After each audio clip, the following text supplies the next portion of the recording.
হরে কৃষ্ণা।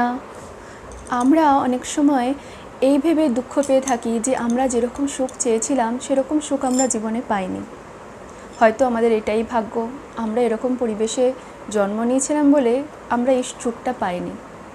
কিন্তু জন্মই কি কোনো মানুষের ভাগ্যকে নির্ধারণ করে?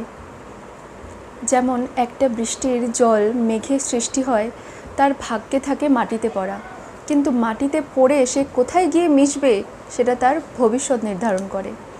যখন কলা পাতার ওপর পড়ে তখন কপিরোর মতো হয়ে যায়, আর যখন ঝিনুকের মধ্যে পড়ে সেটা মুক্তোয় পরিণত হয়, আর যখন বিষধরের গলায় যায় সেটা বিষে পরিণত হয়।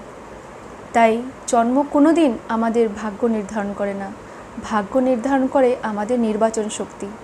আমাদের যদি নির্বাচন শক্তি শুভ হয়, বিচার শুদ্ধ হয়, তাহলে সেরকম আমাদের ভাগ্যও তৈরি হবে। হরে কৃষ্ণা, রাধে রাধে।